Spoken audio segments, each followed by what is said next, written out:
Savvy Central Radio, drawing out the best from our guests with host Christina Nichman. Hello everyone, and welcome to Savvy Central Radio. This is your host, Christina Nichman. Each week on Savvy, we host successful individuals and business owners, inviting them to share their dreams, stories, wisdom, and lessons learned in their field of business. Our guest today is Sarah Davidson. Sarah has extensive marketing experience, from founding and running several successful businesses to leading marketing programs for companies ranging from multinational corporations to startups. She is also the host of the very popular web show Spark Your Profits, where global marketing experts help small businesses grow their sales and profits with simple, actionable training sessions. Today, Sarah joins us to share her knowledge on Instagram and how it can be used as a legitimate marketing tool to help grow your business. To find out more about Sarah, visit her website at sparkyourprofits.com and get her free report on Instagram at instagramforprofits.com. Hi, Sarah. Welcome to Savvy Central Radio. How are you? I'm great, Christina. Thank you so much for having me today. I'm really happy you were able to join us. You're going to talk about creating your business and how you came to creating Spark Your Profits, but you're also going to share with our audience how you've come to using Instagram to grow your business, which is really fascinating. I know very little about this platform, so that will be very intriguing.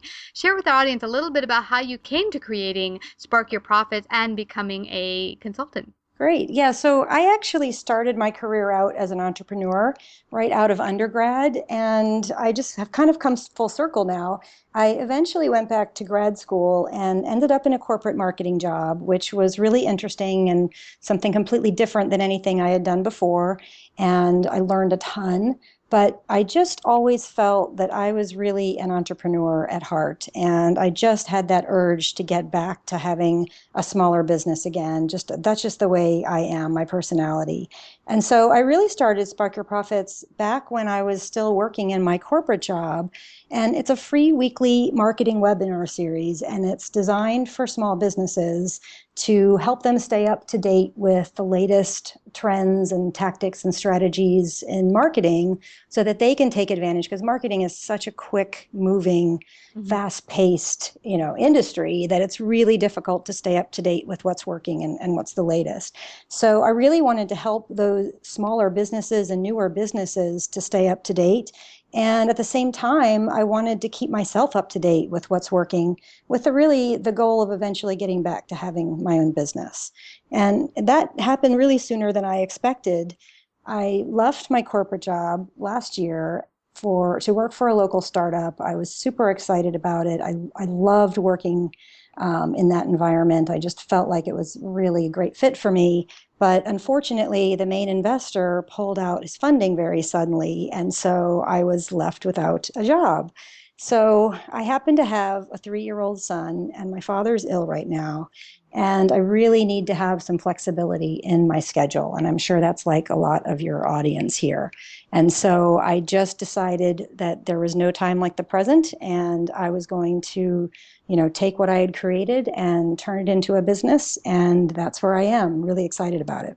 Yeah, and I know a lot of people out there can relate to this, because a lot of our guests and audience members have told us that they started out their own business based on having a crisis in their life or kids going off to college, and now what's the rest of my life going to be like? Some of them were in corporate, unhappy, unfulfilled, and then they took their passions and purposes and brought it into the world in a new way and started a business. So I know a lot of people can totally relate to that. How did you come to creating your workshop on Instagram? Well, it's funny because I got interested in Instagram when I was working with some of the startups last year to help them build up their audience on social media. And I'm going to be the first one to admit that I was really skeptical about Instagram. I had a personal Instagram account, I guess, for a couple of years, but, it was like I would just take a picture and then post it on Facebook from Instagram. And eventually the app started crashing, and I was like, okay, it's just a bunch of teenagers and selfies. And, I didn't really see it as a legitimate business tool. Probably because I had more of a corporate B2B marketing background, and so it wasn't something that we had used. But when I started helping these businesses and looking into it more, obviously it's a very hot social platform right now. It's growing like crazy. And what I realized right away from what we were doing is that they were really getting a lot more traction, a lot more engagement, and really even better, they were actually getting sales of their products coming from Instagram. And one e-commerce company surveyed his customers after they purchased, and Instagram was their number one referral source. So it started to be really exciting, and I just thought the opportunity was great. I think a lot of businesses, even if they have tried to use Instagram, it's very difficult to track your results because it doesn't show up the way other social media platforms do, like in your Google Analytics referrals, for example. So you have to kind of set it up right to track it. And it's also a little bit tricky to use it for business because you can't put clickable links into the posts. And so there's some unique features of the platform that make it a little bit more challenging. But it was really exciting. And I started working with those businesses and testing different strategies and different systems to try to build up their engagement and their followers. And that's really when I came upon some processes and systems that really work. And at the same time, I really just fell in love with the platform around then because it's fun to use. It's a beautiful and simple user experience. It's just, very pure. And I think, there is a little bit of advertising from, top brands. They have a very limited advertising platform on Instagram right now that's only available to a few of the very top brands. But there's a ton of small businesses that are using it very successfully. And because it's not like Facebook where you're all distracted by, all these other posts and all the suggested things and everything on the sidebars, it's really effective and fun to use. And people that are kind of scrolling through Instagram, their attention is really going to be on your image and on your video. So it's really a great way to get, attention and engagement with your audience. I like that you mentioned that because I've noticed that pictures in general seem to keep the audience really engaged a lot more than just words on paper or words online. But you're right. When you're on Facebook, I go out there sometimes just to put up a post and I'll get distracted by all my family members' posts and my friends. And then before you know it, I spent a half hour looking. I was like, I was here for a reason. I don't remember why, but I came here for a reason. It's a rabbit hole, isn't it? Exactly. But can I ask you, because I've heard Pinterest as being a really good tool as well, and it's very picture oriented. What are the positives to using Instagram as opposed to maybe using Pinterest? Yeah, and so the platforms are very different because Instagram has more like a news feed of content. So it's a little bit like Facebook before they started with all the algorithms and started delivering the content that they thought you would want to see. You can still see on a different tab, you can kind of explore and search and browse around on Instagram. But when you're following someone, you're looking in your news feed, it's a time-based news feed. So you see all the content of the people that you're following. So Pinterest is a little bit different like that because it's a little bit more dynamic in the way it moves. And so Instagram is a little bit more real time. But what's nice is that your images do get a much longer lifespan than they get on Facebook and on Twitter and other platforms like that on Instagram. Just because I think there's less I don't know, competition there, right? There's less fight for your attention. And what people will do is when they see an interesting image or a video. So on Instagram, you can only post pictures, images, or videos up to 15 seconds, or you can't do text posts. So when people see your image or your video, what tends to happen is that they will click through to your account and then they'll go back and they'll take a look at, the history of other content that you've been posting. And then if they like it, they'll follow you and they'll start to engage with your older content too. So it's really interesting because I've found that posts that I made weeks ago, all of a sudden, will start to get more likes and comments. And so it's kind of neat the way in Instagram, your content, you feel like it has more of a lifespan versus Twitter. It's like you just can't keep up, right? It's just constant barrage. And I don't know what the half life of a tweet is these days, but it's got to be, minutes, right? Yeah. Where Instagram, it just feels like you have more longevity to your posts.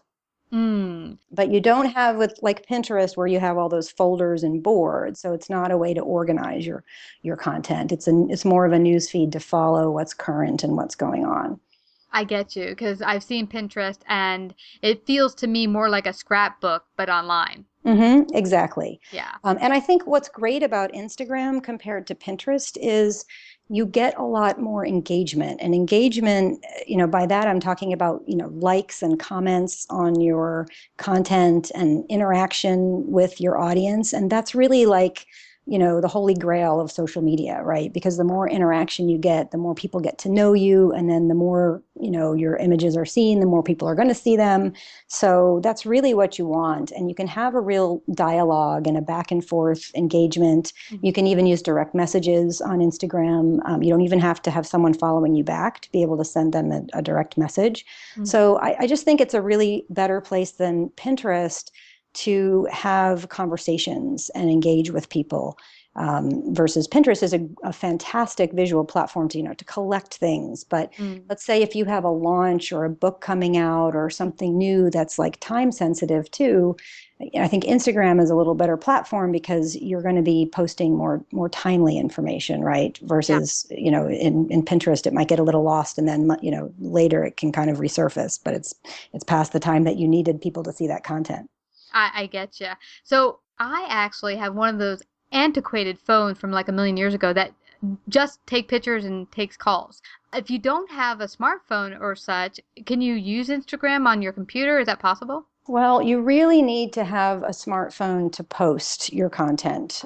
So it actually is a native app. You can go on a desktop and a browser and you can view content on Instagram and you can interact with it. You can, like and comment. So it's actually easier sometimes if you have a lot of comments to kind of manage them on the desktop through third-party apps like Hootsuite or other apps. You can manage your Instagram content, but you really, and there's also some desktop web-based apps that will help you to schedule your posts. But Instagram, because of the way they're set up now with their restrictions on developers, the posting has to come through the app. So those other third-party apps that you might set up on your desktop and schedule your post, it'll actually open up the app on your phone. So there's just not a good way to do it. If you really wanted to, if you were really dedicated to doing that, you could get some kind of a simulator, like an Android simulator for your desktop, that where you could, have your desktop act like a phone. But Interesting. it's really designed, and that's the other thing that makes Instagram great is that, as you know, people are spending more and more time on their mobile devices, right? Yes. That's where they're seeing your content. That's where they are. Yeah. So it's really designed as a mobile platform primarily. Yeah, I am seeing that. It's funny. I was eating lunch several months ago, and every single person that came out of the corporate building that I was in front of came out looking down at their phone and immediately searching email. And I was like, wow, 10 years ago, you would have not seen that. But now everyone's like, oh, got to check my email, got to go on my phone. Absolutely. It's key. But it's really easy, though, to, obviously, if you have a smartphone, it's very easy to incorporate it into your business because you can post your image or your video on Instagram, and then right through the app, you can connect it to, it could be your personal Facebook page. You can connect it to your Facebook business fan page, connect it to your Twitter and your Tumblr. So if you put your image on Instagram, then you can just, select which networks you want to share it with, and then it goes out and it shares. So it can be a great way to, post your content in one place and then have it filter out to your other channels. And, Facebook, since they purchased Instagram, they're doing so much to try to grow that audience on Instagram that right now I think they're trying to push the Instagram content that's shared to Facebook. I'll notice I get a lot more reach on my business fan page when I post something from Instagram to Facebook. It seems to get more visibility, and I think they're just naturally trying to grow the Instagram audience. And they're forecasting to reach 1 billion users on Instagram within a few years because of how Facebook is promoting it. So it's growing like crazy. You were mentioning that in the beginning of the interview, how marketing is fast changing and growing nonstop. And that's why, I mean, thank God we have people like you who understand the changing markets and are able to help us through this. What have you seen working with a lot of businesses that are some of the key mistakes they make using Instagram in their business? Well, I think, there's a few things that you have to do to really set your business account up for success. And when I say business account for Instagram, there actually is no difference between a personal and a business account technically on Instagram. So you just open a new account with a different email address for your business. So it's not like Facebook where you have a personal account and you have a fan page. So that's today, right? That could change in the future.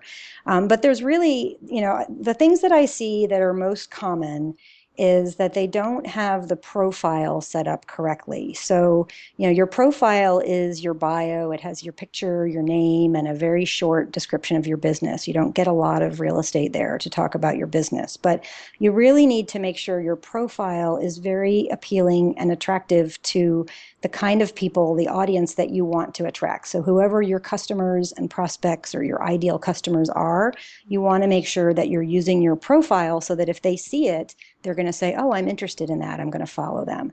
So, you can add a little bit of personality into your profile. It's a great way about you and your business. Give people a reason to follow you. So, for example, in my case, I can say, follow me for marketing tips. Give people a reason to come back to you. Yeah. And make sure you include your best contact information and even, in your bio itself. So if you have a local business and you want people to call you for an appointment, you just need to go ahead and put that information in. There's no reason to not put in something like your phone number, your office hours, your email address could all go into your bio description. So however you want people to contact you, definitely make sure that you put that. And then the most important thing is you only get one clickable website link in Instagram, and that is part of your profile. So make sure you have a link to your website. I would recommend using like a vanity URL or like a shortened URL so that you can track the traffic that comes from Instagram. Yeah. But make sure that you have, your best website link. And a really good tip is that you can change that website link whenever you want. So let's say you're an author and you're promoting a new book that you have on Kindle, and you're trying to, get people to go there. You could have your link go there. It could be to your Etsy store. It could actually be to your Facebook page. You can put that link wherever you want to send people, but that's the only place that you get, a live website link. Mm. One thing I've noticed, and this is a good tip that you mentioned, not only for Instagram, but for all business owners of all websites. Girl, I can't tell you how many times I go to some business's website. I want to find out more about this business, maybe call the person, find out about their services, find out if they'd be a great guest on Savvy. There's no phone number. There's no address. I can't figure out what state they're in. And I'm like, they're just a form page, which people think, and I think the whole key to this is that they want privacy. So I'm just going to leave this form page. I'll get an email through the form page, but often they don't respond through it. I don't know if they don't get it or if it goes into spam, but right. I'm like, just leave a phone number at the very least. If you don't want, sometimes you don't even put your information in because you don't expect to get anything back from those forms. Yeah. So I mean, it can be different depending on your type of business, right? Mm-hmm. But you can put something, call me for a free consultation, or if you're a real estate agent, for example, you might want to put your phone number and your email, whatever is the best way for people to reach you for your purposes. Yeah. And for the people who tell me, well, I'm a home-based business and I don't want a bunch of strangers calling me. Well, I devote one phone that is just for business, and I leave it so that it all goes to voicemail to start out with. If someone calls me and tries to unsolicited for, whatever, I just don't answer it. So just make it, I use, what's it called? Magic Jack. It's perfect. It goes straight to voicemail, and then I get the voicemail, I get to hear it. Devote something like that. It's like $60 a year. Can't go wrong. Mm-hmm. And that way they won't mess with you and have your private number to your home. And that way people can contact you about your business. Yeah, that's a great tip. That really is. It's really about making yourself accessible and making it easy for people to contact you. And, the way that again works for you and your business, right? Because if you're an e-commerce company, the action that you may want them to take obviously would be to go to your e-commerce site, or if you're even selling on eBay or Etsy and you have stores there, your main action might be trying to get them to go there. So it just depends on what your purposes are, but you just have to use that link and use that real estate, that valuable real estate in your profile to help people get in touch with you. That's perfect. And what is your grand vision for your business in the coming year? Well, I really want to help as many other businesses leverage Instagram as much as possible because I really, like I said, I was skeptical. I didn't think it was going to be, as great and valuable for businesses as I really have discovered it to be.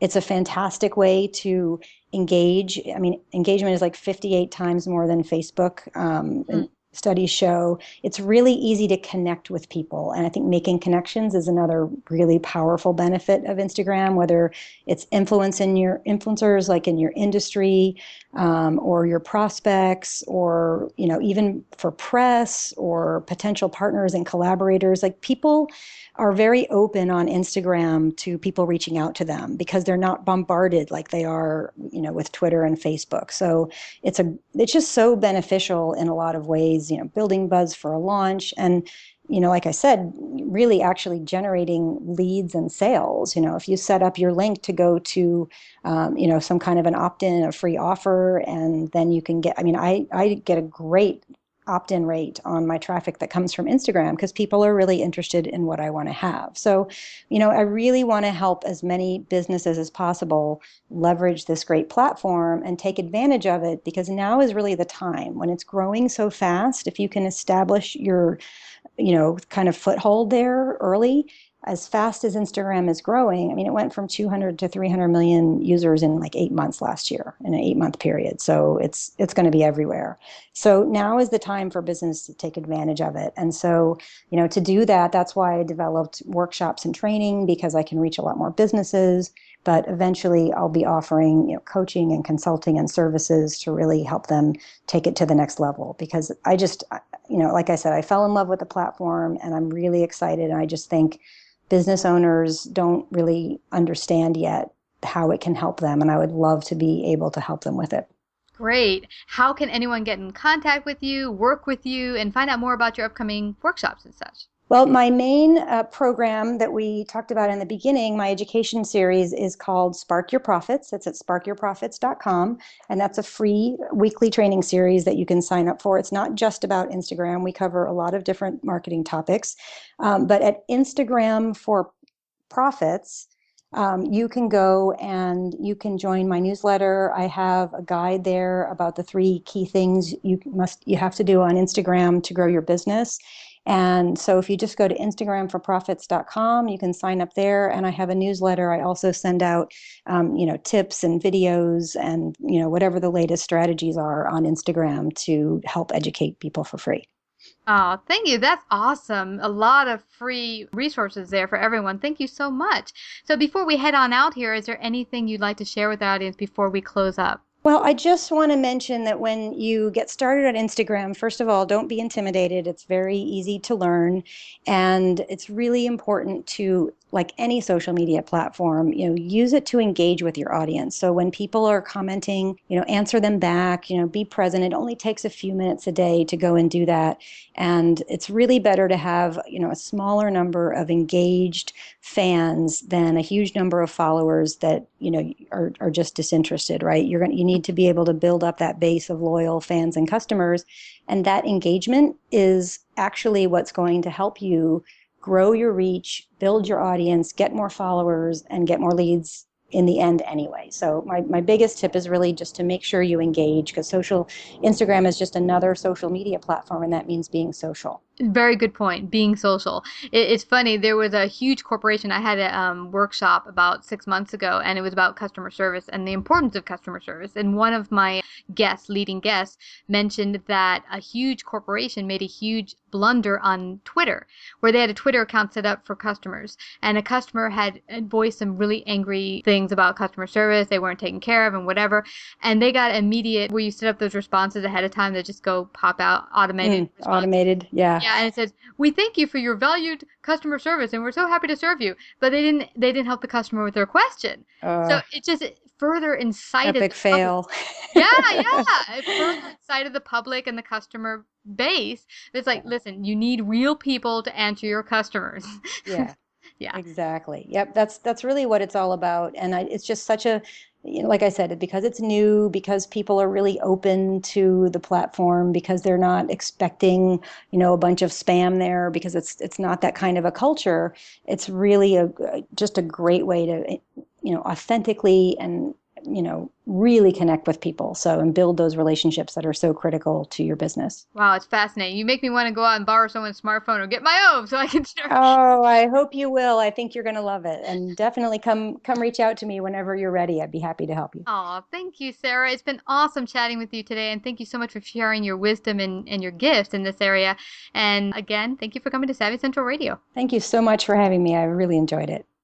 Today, for our Savvy listeners, Audible is offering a free audiobook download with a free 30-day trial to give you an opportunity to check out their awesome services. Their audiobooks are great for the entrepreneur, small business owner on the run. Get your free audiobook today at www.audibletrial.com/Savvy Central Radio. There's some exciting changes coming this 2015 for Savvy. We'll start videocasting some of our interviews. Also, stay tuned for a new book presently being worked on by my co-author and I, Karen Rowe. We'll talk about how to bridge the gap from worker bee to business owner and the lessons we've learned on our journey to entrepreneurship. In addition, this spring we'll start live interview opportunities in Manhattan, which will later be aired on iHeartRadio, a new mix to business networking and interviews. For those interested in participating as a paid sponsor or interviewee, contact us at 718-713-2289 or savvycentralradio@gmail.com. Here's to 2015 being the best year yet for all of us.